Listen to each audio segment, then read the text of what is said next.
Hello mga beshi, kumusta naman ang lahat? Ayan, shalak. Whew. Nakakalokang. Pero isang magandang morning na naman. Isang bonggang morning na naman para kumayod. Nakakaloka. Ayan. Doon pala sa nag-PM sa akin, tingnan, ano ba yan? Maka-copyright pa ako. Ay. Naging ugali ko na lumabas dito every morning. I started this nung last 2 days or 3 days. Na tumambay dito for a while, like 10-20 minutes sa labas ng aking apartment while summer pa, 'di ba? Para ma-relax lang tayo. Kasi ang sarap ng feeling, ang sarap ng vibe ng mag-relax sa labas ng yung apartment. You know, damhin ang simoy ng hangin bago pumasok, 'di ba? Yung parang relax ka bago pumasok, bago maligo. Nagkakape-kape lang ako dito. Kumain na ako kanina. Ay, sarap. Kakaloka. But anyway, basahin natin yung isang nag-comment. Saan na ba yung screenshot ng natin? Ito. Hi sir, I am one of your avid from Davao City. Ano kaya meaning avid eh? Syunghaers lang. Lagi ko po napapanood at follow yung YouTube ninyo. Basta yung YouTube nyo, sir. You really inspired me a lot, sir. More vids po, sir. Good luck, sir. Daming sir. Pwede ma'am. Charis, joke lang yun. Char lang. Ken na lang. Don't call me sir. Parang naano ako. Parang na, maski sa work, ayokong tinatawag na sir. Gusto ko lang, ma'am. Ay, joke lang yon. Ken na lang, 'di ba? Wag masyadong formal. Thank you so much. Marami ring mga nagpi-PM sa akin. Of course, I'm really happy doon sa mga taong hindi nawawalan ng pag-asa. Mas lalo silang nai-inspire na pumunta dito na mga NCLEX RN na para mag-apply. At, hindi sila nadidepress despite of the depression sa kakapanood ng aking video. Pero mas lalo akong natutuwa dito sa mga nursing student pa lamang na nanonood sa akin or mga mga Philippine RN pa lamang at hindi pa NCLEX passer na nai-inspire silang mag-Amerika dahil sa akin. Thank you so much na isang nakakataba ng puso yung mga ganong reaksyon. Kasi yun talaga yung pinaka main purpose ko kung bakit ko naisipang mag-vlog. Sabi ko, bakit kaya hindi ko i-vlog yung buhay ko dito sa Amerika para makita nila mismo kung anong meron dito sa Amerika. Okay? Kung anong buhay yung possible na dadatnan nila, kung ano yung possible na, sasahurin nila. Charis, puro pera. 'Di ba? At sa mga nurses na parating din, malaman nila kung ano yung mga information na useful na aking maibabahagi sa vlog na to para sa pagdating nila dito. Charis! Yeah, I'm so thankful. Thank you so much. Doon sa nagtanong sa akin about sa, about naman sa retirement plan. Ito, retirement plan, na natin for a 1K. Ang straight po ang sagot ko dyan. Hindi po ako nag-i-invest sa 401k. Ayoko nang magpaliwanag kasi hahaba lang yung diskusyonan natin dito about sa 401k. So, hindi ako financial planner, hindi ako financial expert or kung ano man. So, kung gusto nyong malaman kung bakit hindi ako nag-i-invest sa 401k, ay dumiretso na lang kayo sa YouTube at mag-research kayo. I-type ninyo why you should not invest in 401k, why you should invest in 401k. Kanya-kanya tayo ng paraan kung papaano natin gagamitin, palalaguin at i-invest ang ating pera. Sa akin, nag-close na ang mouth ko pagdating sa investment dito sa channel na ito. Hindi na ako masyadong nagbabahagi ng mga informasyon kung saan ko dinadala ang pera. 'Di ba? Wala na. So, kanya-kanya tayo. May mga iba nag-i-invest sa gold, may nag-i-invest sa silver, meron naman iba nag-i-invest sa lupa, dito man yan or sa Pilipinas. It's up to you. Nasa sa inyo po yan. So, if hindi ko na po masasagot isa-isa or makakapag-recommend ng mga ng mga bagay kung saan kayo dapat mag-invest. Okay? So, higo po na tayong kape. Dapat dati ko pa to ginawa. Ang sarap sa feeling na parang nadadampian ka ng hangin. It's so relaxing. Yung ganito, yung mag-isa ka lang, tapos nagkakape ka sa labas. Magawa nga to during my off. Or kaya, mag-ano tayo dito, magmukbang. As in, nakaka-relax. Parang nakaka-ano siya, nakaka-relax. Yun nga ang feeling. So yun, hindi na ako magsasalita about kung bakit hindi ako nag-i-invest sa retirement account ng 401k. Nasa sa akin na po yun. Okay? Sa mga nagtanong naman about, may nagtanong doon about mobile plan. Nasagot ko na yung question na yun kasi nagre-reply naman ako sa mga PM ninyo kapag i-PM nyo ako. Huwag nyo na akong i-PM doon sa Nurse Scan page ko kasi hindi ako masyadong active doon sa Nurse Scan page ko sa Facebook. Just PM me directly sa aking sa aking Can Masarik na personal Facebook account. KHANMASARIK. So, yun. Hindi ako masyadong naga-active. Pero sa personal Facebook account ko, nagre-reply naman ako hanggat maaari. 'Di ba? Or, i-comment din ninyo dito sa aking i-comment ninyo dito sa aking YouTube vlog or videos. Mabilis akong mag-reply kapag meron akong time at nakita ko na may comment na bago. Usually, nire-replyan ko yan. Agad-agad. Charis! Char lang. Yan, mati yung camera.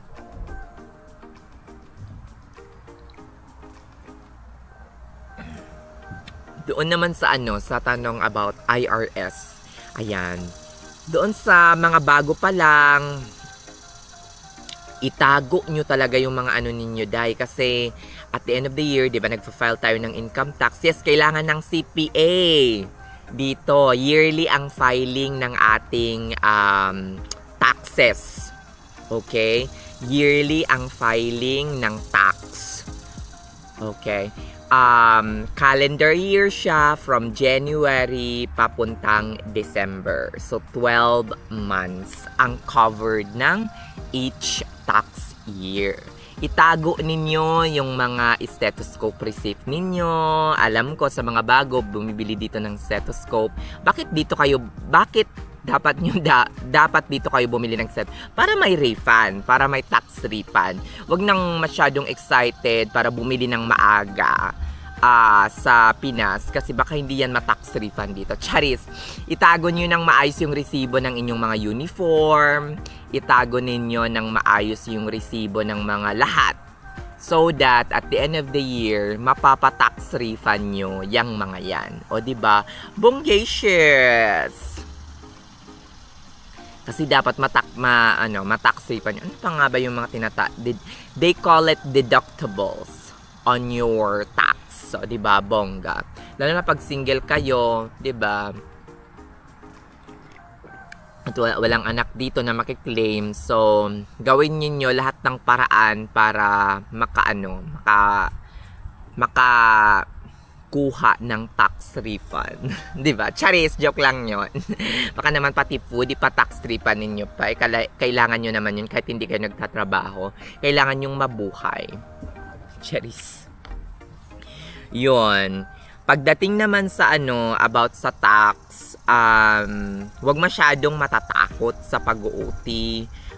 Hindi naman porket malakas kayo mag-OT is yes, sobra-sobra yung tax pag malaki yung income ninyo.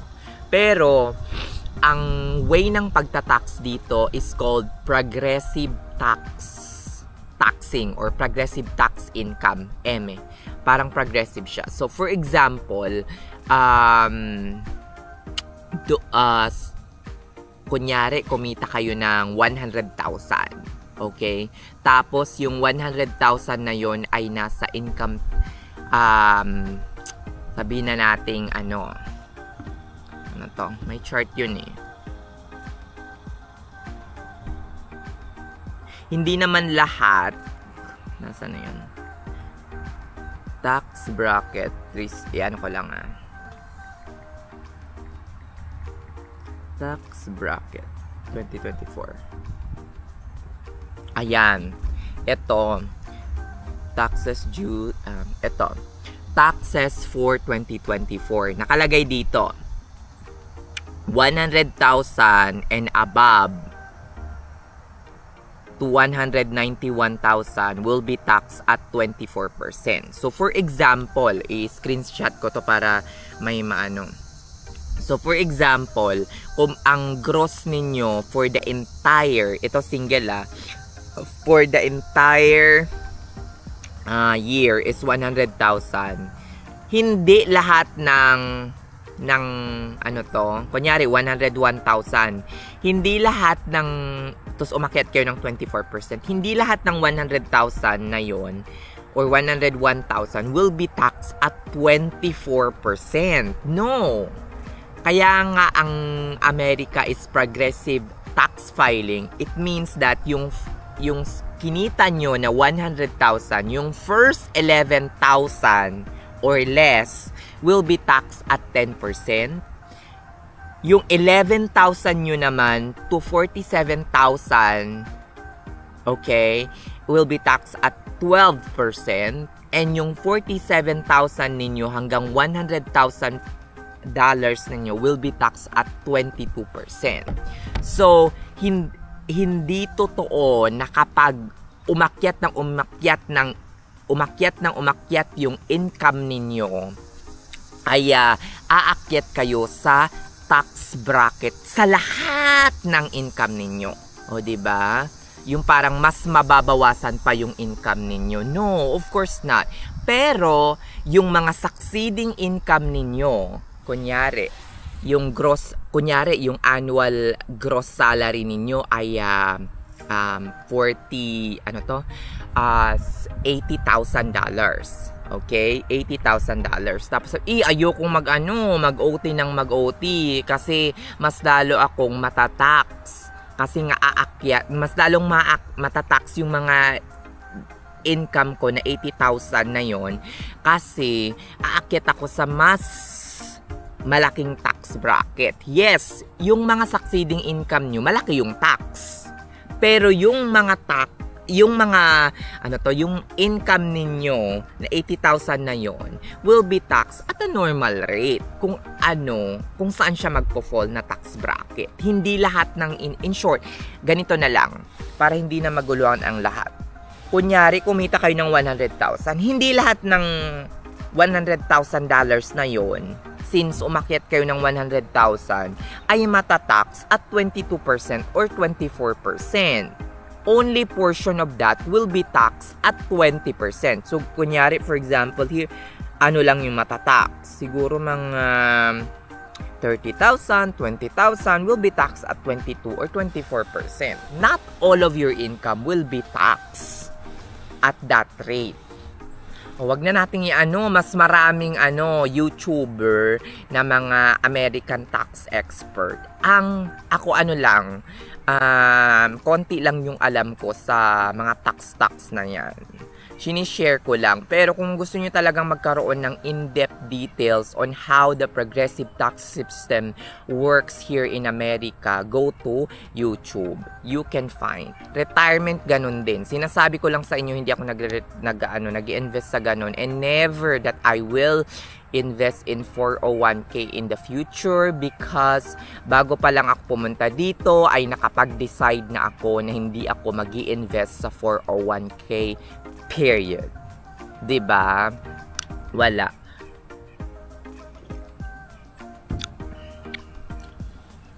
So, hindi ako mag-i-invest sa 401k until the last day of my work dito sa Jumerica. Walang 401k na mangyayari kasi decided na ako. Kung gusto nyong malaman kung bakit dapat mag-invest kayo sa 401k or kung bakit dapat hindi kayo mag-invest sa 401k, go to YouTube. Huwag nyo na akong i-discuss more. Sasabihin ninyo na more research, ganito, ganyan.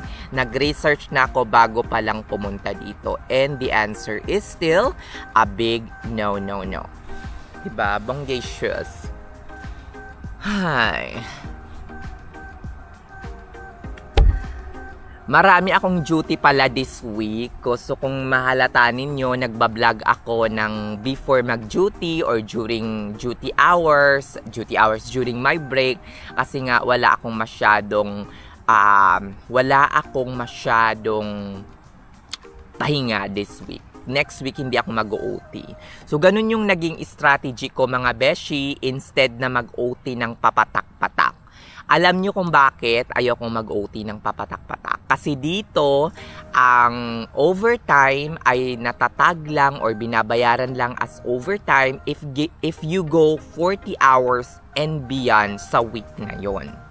So, for example, kung mag-OT ako ng papatak-patak, like kunyari 1 OT this week, 1 OT next week, mas gusto ko pang mag-OT ng dalawa hanggang 3 sa week na ito kesa sa mag-OT ako ngayon ng isa tapos mag-OT na naman ako next week ng isa. Bakit? Kasi kung gagawin ko yung ganong strategy, kunyari mag-OT ako ng 12 hours this week, di ang mababayaran lang as time and a half or overtime, parang nag-ano siya. Parang nag-ano yung camera. Ano kaya nangyari? Ewan ko. Basta ang mababayaran lang na overtime is 8 hours. Pero kapag hindi ako 5 hours, 8 hours. Kasi nga 'di ba 36 hours lang per week. So nag-overtime ako ng 12 hours, so 8 hours lang yung mababayaran as overtime. Pero yung remaining na 48 hours, yung 48 hours before that 12 hours is pa rin, bayad pa rin yun. So ginagawa ko, nag-OT ako ng 3 sa isang week or dalawang OT, 12 hours per week para yung 2 OT ko na yon ang masasama at mababayaran as overtime pay is around 20 hours or more. 'Di ba? So mas malaki ang kikitain ko kapag dinedire-diretso ko. Tapos next week hindi na ako mag-overtime, 'di ba? So kung kailangan ko mag-overtime, sinasagad ko siya sa isang week. Tapos yung next week naman hindi ako mag-overtime. So ganun yung ginagawa kong strategy. Hindi ako nag-overtime ng paunti-unti na. Kasi feeling ko mas nalulugi ako sa ganon. Diba? Bongacious. At saka, yung mga overtime ko for today is mayroong mga incentives. Kaya, gora. Laban lang para sa kinabukasan. O siya, sige na mga inday, medyo malumanay ako ngayong magsalita at hindi masyadong hyperactive. Dahan-dahan, para lang, maintindihan nyo. Charis. O siya, sige na mga inday, thank you so much sa panonood ng aking vlog. Hanggang sa muli nating pagkikita. Babush! And have a blessed day everyone. Sana ay na-inspire ko kayo ng bonggang-bongga pa rin na pumunta dito sa Jumerica. Comment down below kung anong gusto nyong topic na i-discuss ko or kung saan nyo gusto. Hopefully makapag-vlog tayo sa labas. Kasi medyo nahihiya pa kasi akong mag-vlog in public. Nakakaloka. Alam nyo naman ako, medyo mahiyain at introvert. Charis. Shalak! O siya, sige na. Okay, wag nyo na akong i-bash kung may mga mali sa sinabi ko. Please, disclaimer lang, hindi ako expert sa lahat ng bagay dito sa Amerika. Kung meron kayong gustong malaman sa isang topic ng bonggang-bongga, go to YouTube and search for that topic. Okay? Sige na, sobrang haba na nitong vlog na to at magbibihis pa ako at maliligo para pumunta ng work. Thank you so much and have a blessed day. Bye-bye!